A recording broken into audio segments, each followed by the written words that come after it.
Hey, it's Alex Radical from Board Game Co. and today we're covering Power Core Call of Cthulhu from Board and Dice.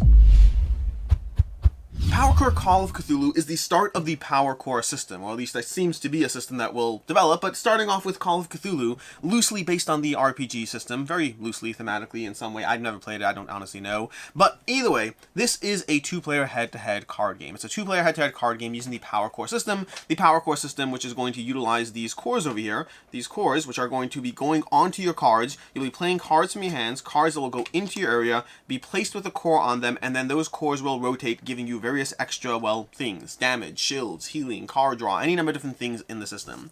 The general idea in the game is you're going to grab two decks, and in this particular set, this deck is full of various Elder Ones and all their minions and horrible bad things that are going to happen to you and to your opponents. You're going to choose two of those decks. In my case, I'm currently playing with Nyarlathotep against Yog-Sothoth over there. I can say Cthulhu, and I can say the Yellow God, the Elder God. I don't know the Elder Gods quite enough. But either way, Nyarlathotep and Yog-Sothoth over there, we're going to go ahead and mix up those decks together, and you're going to have two unique decks, as well as the various actual Elder Ones themselves, as well as their avatars in play. They'll be taken out from the deck, put into a little avatar play area over here, where they will eventually move into your play area using different rules. And then you have your actual deck itself, which will have a hand of cards, and then from there, it comes down to the actions you take every turn.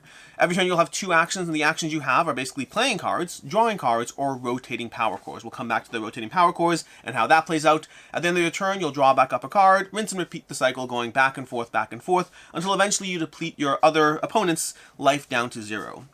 Your opponent's life in this game is going to consist of the combined life totals of the two Elder Gods, and every single round, the first thing you're going to do every round is you're going to rotate the cores on all the cards in play, including your Elder Gods and the cards in your play area.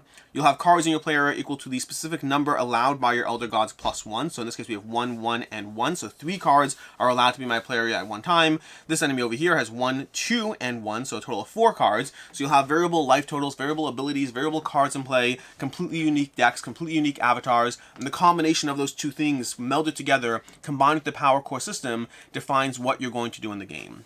Card abilities, or Power Core abilities, card abilities, will generally consist of damage that can be dealt to the avatars, to the Elder Ones, to the cards in play. It'll generate these various crystals over here that you'll use for various abilities. It'll generate shields, you'll generate, card draw, and you'll generate abilities on the cards. Some of the Power Cores have little X's on them, and these X's on the Power Cores refer to the card themselves. If a card has an X ability, like Nyarlathotep does over here, then when you rotate that Power Core to the top, it'll generate that X ability, which is a good time to go ahead and walk through how that would play out in a turn. Let's say we play this card over here, we add a specific Power Core, and let's add this Power Core over here. Cards added to these characters over here are always start off on the top over there, and you're going to be rotating them as you go. And at the beginning of your turn, you'll rotate all Power Cores in play. So we'll rotate this one over here, doing the X ability of Nyarlathotep. We'll rotate this over here, generating 1 shield that we can use and assigning it to either characters in play or to ourselves over there. And then we'll go ahead and rotate this, generating 1 crystal and another shield, which will prep us for a little bit of attack against us as we try to figure out how to navigate, well, not dying in the game. From there, you'll go ahead and take 2 actions. Again, actions consist of either playing cards down, so you can add more Power Cores to them. These Power Cores always refreshing over here as you go. Alternatively, you'll also be adding cards. Let's actually choose a different one because it'll make more sense. Let's add this one over here. I'll show you why soon. And alternatively, you can also rotate Power Cores as an action, but you rotate a singular Power Core, and you cannot rotate the same Power Core multiple times in a turn. So I can't use 2 actions to rotate this twice. Now, when it comes to the Power Cores, they're going to operate differently on your avatars and Elder Ones as opposed to your cards in play. Your avatars and Elder Ones, you'll notice, do not have red and green areas. Their Power Cores will constantly rotate forever and ever, and they have to be taken down or taken out by your opponent. Versus your cards in play have a timer in play on them. They'll start on the green, and as they rotate, when they hit the red area over there, they'll eventually leave play on their own, which is relevant because some of these cards don't even have life totals, which means they have to be taken out either by just slowly phasing out of play, or by your opponent playing cards that removes them from play. But additionally, one of the things with the Power Cores that's interesting is if you look at these cards, you'll see that the Power Cores rotate and have modifiers on them. So for example, this Temptation card over here gives you an extra healing and an extra crystal if the Power Core has a healing or a crystal. You don't get that by default every turn. When I rotate to this space over here, I do not get any of those extras, but when I rotate over here, because there's a healing, I do generate an additional healing. Which is why choosing power cores in this system is very important as you try to figure out the right power cores to match up with what cards, so you have the right combination of abilities being triggered as you rotate these power cores around. Be mindful of the card abilities in play, your leaders in play, your avatars that will be entering play as you go, as well as your opponent's lineup of cards, their deck, and how their unique back and forth all interacts together. And that's basically power core. Go back and forth until you reduce your opponent's life total to 0, try to manage your hands, draw cards back up, utilize your hands. The instant abilities, not all abilities do have power cores. You'll have a handful of abilities that are just straight up instant abilities that do not require a card slot to play. They simply play, discard, and move on with them. Past that, that is the power core system, Call of Cthulhu from Board and Dice. As far as review, or not really review so much as first impressions, and I'll get into why on this one, but the short version of this is overall, let's start with ease of play. Ease of play. Ease of play. Power Core is a two-player head-to-head game in which you're basically trying to, the game system, the rulebook is very easy to dive into, very easy to explain. It's a basic card combat two-player head-to-head system in which the collectible aspect is not like a collectible system, but rather getting various decks from whatever they have in the base game, from whatever they have in stretch goals. By the way, good time to note, this is a prototype. All rules, components, subject to change. There'll be a link to the Kickstarter down below, but you're going to be, whatever stretch goals you have, whatever the base game has, whatever expansions you can get your hands on, whatever future implementations, whether Cthulhu or otherwise, can mix together. I have no idea what their plans are for the system, but if you're mixing together, I don't know, Cthulhu along with who's someone cool in history, Cthulhu along with, let's say, with someone Marvel, Cthulhu with Spider-Man. I don't imagine that's actually happening, but hypothetically, you have these mashups of different combinations in different ways, all having their own flavor or deck system to them. The game is very easy to teach, dive into. It's just using a power core system overlaid on a traditional head-to-head two-player game with a mash-up card character system. As far as what I like and don't like about the game, starting off with the fact that there are some really fun deck combinations going on here. Each deck does have its own minute flavor to it as far as whether they focus more on instants, whether they focus more on damage, on healing, the different things, the more manipulation, being able to move your artifacts, your star cards, and your gear cards out of play. Each deck has a slightly different system and flavor to how it operates, what areas it's better at, what adjustments it has to reacting to different abilities or strategies, and the choice of how you mash those things up will give you your own unique character with your own unique strengths, with your own unique health totals, with your own unique power cores, with your avatars that'll be put into play. You have control over when those avatars enter play, because unlike your deck, by the way, you also lose if your deck gets depleted, but because of the fact the combination of all these things, your deck is going to have a bit of randomness in terms of what you draw at any given point, versus your avatars are a bit more in play and a bit more controllable. So you have a combination of some degree of control and precision and deterministic outcomes in this game, but also a degree of randomness between, well, the way the power cores come out, the way your deck and cards come out, and so the combination of all that makes it it gives you a lot of fun opportunities to build different combos that utilize the power core system. And that power core system additionally leads to fun little combinations. The power core system and the rotation of the power cores and the fact that you're trying to combine things with different power cores. There are certain cards over here that you'll heavily, like over here, we have this card over here. This is a fun one over here. The Black Wind, which has +3 damage on it, which if you throw the Black Wind with, let's say, I don't know, this power core over here, that's not the best combo because that +3 will only activate once. And so you'll be dealing 4 damage once, and the rest of the time, then the card's gone and over.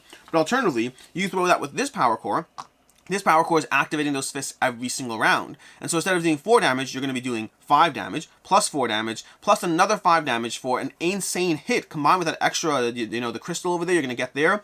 That's an insane degree of attack damage you have from the Black Wind when combined with the right power core. And that system, that aspect of being able to combine things together so you have the right cards combined with the right power cores gives you an additional degree of combos and mechanisms you don't get from a typical card crafting game, because this one you have, not card crafting, but card game.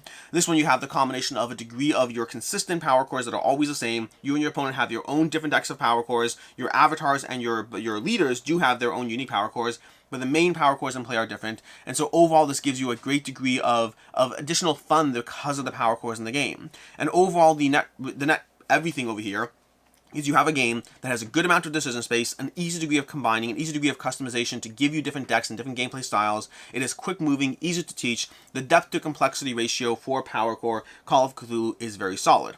As far as what I don't like, I'm going to start directly with the power cores, which is what I just said I liked, but there are things I like and don't like about the power cores. The downside of the power cores is the fact that it does mean that even though you have different decks, they always feel a little bit samey because you are using this power core system laid over on top of things. So yes, every deck, every combination does bring its own flavor to play, but at the end of the day, you're operating with the same symbols, you're operating with the same power cores. And so yes, while one power core on one card will operate differently than a power core on another card, that is absolutely true for the stats of the game. The general feeling of the game does carry over a degree of sameness no matter what decks you're using, because it's all based on the power core system, which has its pros and has its cons. It gives you a lot of flexibility and things you can do for it, but it also means that when you mix in different decks, it can take a few plays before you see the nuance of the decks past the underlying power core system. Additionally, and this is where we get into my own personal biases and why this is a little part of the reason why it's a little less of a review and more of a general first impressions and everything else, which is this is a two-player head-to-head card dueling system. That's a system that is always, that concept is a system.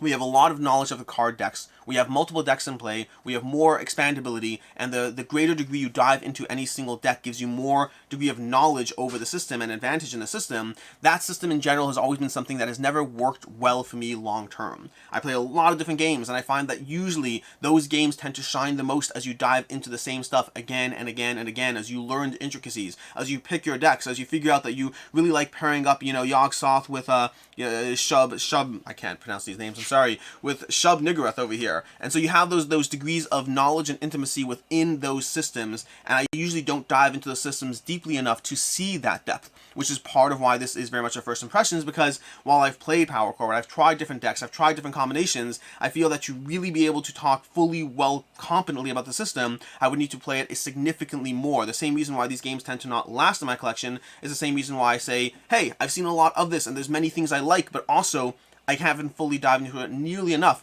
to be able to talk about it to the degree that I'd like. And then additionally, and this kind of ties in together with that as well, is it has the Cthulhu mythos on it, which normally I don't mind the Cthulhu mythos. I like the Cthulhu mythos, but to me, because of my, I guess, lack of overall familiar with all the various Cthulhu gods and the pronunciations of their names and different things, does mean that to a certain extent it's one deck of tentacle elder gods versus another deck of tentacle elder gods. It's a little harder for me to even further see that degree of nuance and subtlety to each deck and the differences they bring until I'm really diving into them more. This is not a game system where I'm like, here's your warrior, here's your healer, and offhand I can kind of see or understand what to expect just from knowing the decks. It's a bunch of elder gods, which doesn't mean as much to me as I don't know their intricacies, and that further adds a barrier to how quickly I can pick up and understand the depth of the various decks. So this more, the main things I don't like about Power Core Call of Cthulhu more come down to the nature of a two-player competitive card system as opposed to the system itself, so take that into account. As far as final thoughts on this one, there's not going to be a rating on this one. I've enjoyed my plays of Power Core Call of Cthulhu, but I've also have not enjoyed them so much as to overwhelm me to the point where I'm like, no, this is the two-player head-to-head system that I absolutely need and want to get my hands on. I've enjoyed it. I like it. I am curious to see what other themes they come out with, because I could potentially be more intrigued by different themes within the system. I like Cthulhu. I like this concept of a game. The question is the combination of the two. Overall, I enjoyed my plays of it. Overall, I like the Power Core system. I don't love the graphical design aspect of it. It kind of, having this on the back of every single card kind of doesn't make me feel like I'm playing. I mean, I understand why it's necessary, because if you have different themes and all that stuff, but it doesn't feel as thematically entwined as the rest of the system. But past that, I think it's an interesting system, a new take on a card crafting head-to-head system, and overall, I enjoy it with the caveats of what a two-player head-to-head game like this is for me. As far as other game recommendations, first of all, Soulforge Fusion. I've recently been playing Soulforge Fusion, with the nature of their completely AI-generated decks or whatever it is, the completely custom, unique decks that every person has on their own, and I found that that is a very fun, very engaging two-player head-to-head system that also gives you a degree of like learning the decks, learning the cards, the same barriers to entry that Power Core Call of Cthulhu will have, but one that I've been enjoying a lot. And then if you're looking for something a little more self-contained with a two-player head-to-head system, then Radlands from Roxley Games gives you a lot of the same feeling and strategy, but with a lot more of a contained engine behind it. In any case, and until next time, ignoring the doorbell chiming behind me, I'm Alex Radcliffe from Board Game Co., and I hope you have a good one.